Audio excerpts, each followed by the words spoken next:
Horlicks, Bournvita, Complan, nutrition का power या branding का पावर? आज डिकोड करते हैं सबसे ज़्यादा एनर्जी कहाँ से आ रहा है, मार्केटिंग डिपार्टमेंट से आ रहा है या न्यूट्रिशन प्रोडक्शन से आ रहा है। मेरा एक पिछला वीडियो जो मैंने हॉर्लिक्स, बॉर्नवीटा और कॉम्प्लान तीनों का कंपैरिजन बनाया था, उसने मुझे बड़ा एक इंटरेस्टिंग सा डायरेक्शन दिया। किसी ने लिखा इसमें शुगर बहुत ज़्यादा है, और किसी ने लिखा अरे ये एनर्जी ड्रिंक्स में 80% शुगर होता है। और बहुत सारे पेरेंट्स ने ये भी पूछा कि मेरा 9 महीना का ना या 10 महीना का बच्चा है, उसको दे सकते हैं क्या? मेरा 4 साल का बच्चा है, उसको दे सकते हैं क्या? तब मुझे लगा कि ये बस ब्रांडिंग का स्टोरी नहीं है, ये एक कंज्यूमर अवेयरनेस का भी स्टोरी है। और आज इस एपिसोड में हम किसी ब्रांड को जज नहीं कर रहे हैं और किसी कंपनी को हम लोग एक्सपोज नहीं कर रहे हैं। हम बस एक सवाल पूछ रहे हैं, क्या न्यूट्रिशन में जो प्रॉमिस किया जाता है और मार्केटिंग साइड या ब्रांडिंग साइड में जो लैंग्वेज बोला जाता है वो अलाइन रहता है क्या? बस ये देखते हैं आज के एपिसोड में। Why we trust them. सबसे पहले ये एक बात समझते हैं, जैसे हॉर्लिक्स, बॉर्नवीटा, कॉम्प्लान हो गया, ये तीनों कोई प्रोडक्ट नहीं, ये ब्रांड्स है।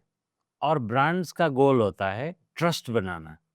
जब कोई एडवर्टाइजमेंट में माँ दिखाई देता है, डॉक्टर दिखाई देता है, स्कूल का एनवायरनमेंट दिखाई देता है, तो हमारा ब्रेन ऑटोमेटिकली उस प्रोडक्ट के ऊपर ये हेल्दी प्रोडक्ट है वाला सिग्नल जाता है। ब्रांडिंग कभी भी डायरेक्टली प्रोडक्ट नहीं बेचती, ये प्रोडक्ट का फीलिंग बेचती है। ये सब इमोशंस है, और ये इमोशंस एक केयर गिवर आर्किटाइप ब्रांड्स का ज़्यादातर ये इमोशंस इवोक करते हैं।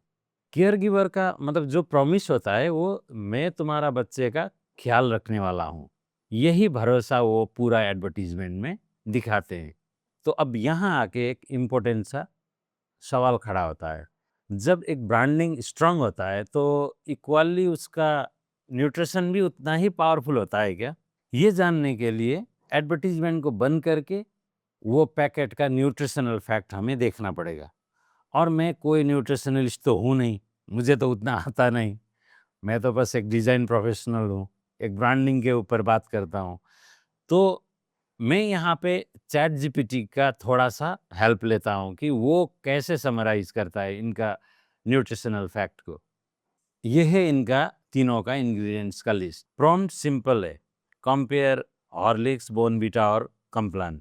Ingredients protein, sugar, vitamins, minerals and recommended age. ज़्यादातर जो मैंने बोला कि कमेंट्स में वो पूछे थे, इसलिए रिकमेंडेड एज और हेल्थ क्लेम्स। ये जो चैट जीपीटी का जो है स्क्रीन, इसके साथ साथ हम न्यूट्रिशन का जो लेवल है इसमें भी कंपेयर करेंगे। यहाँ पे primary ingredients Horlicks, malted barley wheat, milk solids, vitamins and minerals. Bournvita भी ऑलमोस्ट वही है, पर इसमें कोकोआ, शुगर, मिल्क सॉलिड्स तो उधर भी है, वही विटामिन्स एंड मिनरल्स। और कॉम्प्लान में भी वही है, बस बार्ले नहीं है, उसके जगह में यहाँ पे सेरेल्स लिखा है। और प्रोटीन हॉर्लिक्स में 11 ग्राम, इसमें 7 ग्राम और इसमें कॉम्प्लान में 18 ग्राम। और शुगर देखिए, हॉर्लिक्स में 13.5 ग्राम और बॉर्नवीटा 32 ग्राम और कॉम्प्लान 24 ग्राम।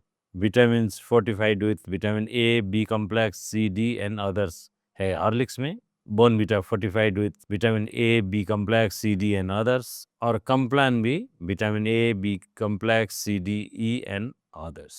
मिनरल्स भी आप देखिए, हॉर्लिक्स में calcium, iron, zinc, iodine and more. Bournvita calcium, iron, zinc and more. और कॉम्प्लान में भी calcium, iron, zinc, magnesium, phosphorus and more. recommended is ये important है, different variants for kids Horlicks, teens and adults। Bournvita जो है mainly children above 2 years और Complan mainly growing children around 2 to 15 years depending on variants।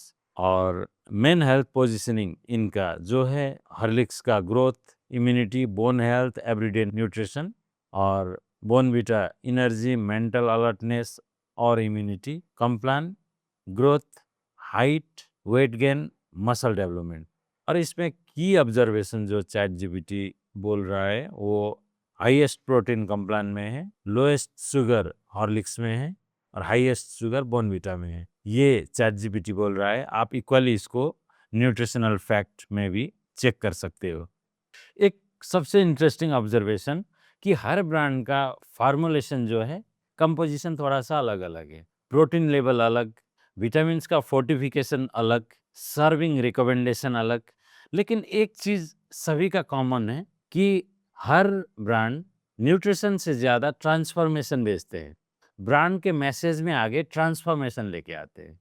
कोई बोलता है growth, कोई बोलता है स्ट्रेंथ, कोई बोलता है हाइट और कोई बोलता है ब्रांड डेवलपमेंट। एक बात नोटिस कीजिए कि कोई भी एडवर्टाइजमेंट में इंग्रेडिएंट नहीं बेचते, कभी भी इंग्रेडिएंट का जिक्र नहीं होता है। वो बस फ्यूचर बेचते हैं, मतलब वो रिजल्ट बेचते हैं। और ब्रांडिंग इसी तरह ही काम करता है। ब्रांड बोलता है ना, अगर ये आप अपना बच्चा को दे दोगे तो आपका बच्चा ये कर पाएगा। इसको एस्पिरेशन मार्केटिंग बोलते हैं। और ये एस्पिरेशन मार्केटिंग बस ये हेल्थ ड्रिंक नहीं करते, ये स्कूल्स भी करता है, बैंक्स भी करता है, इंश्योरेंस कंपनीज भी करते हैं। ये सब फ्यूचर बेचते हैं।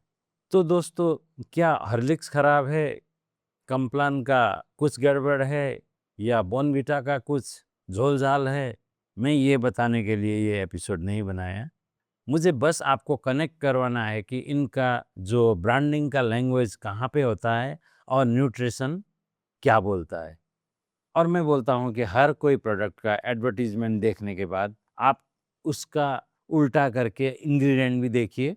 ब्रांडिंग का जो लैंग्वेज है और इंग्रेडिएंट का जो लैंग्वेज है, आपको समझ में आएगा। और फाइनली, ब्रांड्स प्रोडक्ट नहीं बेचते, वो परसेप्शन बनाते हैं। चलिए मिलते हैं अगले एपिसोड में, जुड़े रहिएगा। धन्यवाद।